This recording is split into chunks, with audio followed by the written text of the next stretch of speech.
রয়েছে QR code scan করলে trophy ট্যুরের আদ্যপান্ত ইনফরমেশন আপনারা কিন্তু জানতে পারবেন। সেই সঙ্গে এখানে নানান activities, games and so many things are happening there. So যারা যারা গেমস নিয়ে এক্সাইটেড চলে আসুন। এর দিকে তাকিয়ে দাঁড়াই। হ্যাঁ, আমরা সাইডেই থাকবো, ঠিক আছে? হ্যাঁ হ্যাঁ, দুজনকে। ফার্স্ট 10 টাইম আমরা যেটা করব 1 6 7 8 9 10 and level 2 go. All right, thank you, but একজন eliminated already and congratulations. আমি টাইগার আকাশ আসলে এই টপির কাছে আসার জন্য সেলিব্রেশন ফটোশন করার জন্য কিন্তু আমি সুদূর মানিকগঞ্জ থেকে 7 সকালে কুয়াশাকে ভেদ করে এখানে আসা বসুন্ধরা শপিং কমপ্লেক্সে।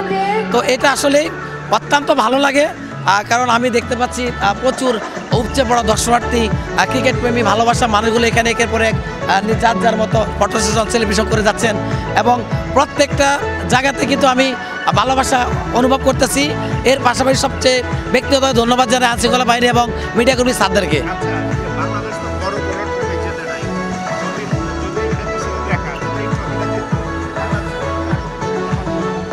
অফকোর্স বাংলাদেশের মানুষ এতটা খুশি হতো যেটা বলে শেষ করা যাবে না, কারণ আমাদের একেবারে আন্তর্জাতিক লেভেলের বিশ্বমানের টপির অনেক খরা।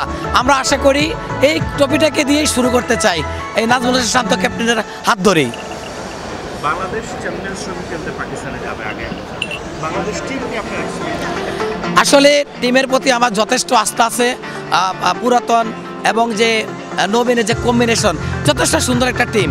আপনি দেখতে পাচ্ছেন এখন বর্তমানে আমাদের পেস নাহিদ রানা, এর পাশাপাশি আছেন শরীফুল ইসলাম।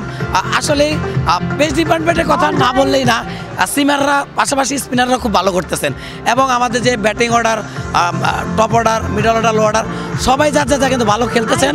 আশা করি পাকিস্তানের মাটি আমাদের বাংলাদেশের মাটির মতোই অনেকটা কাছাকাছি, সেখানে 22 গজের পিছে বুক শীতে লড়ে কিন্তু ভালো করেই ভালো একটা জায়গা তারা পৌঁছবে ইনশাল্লাহ।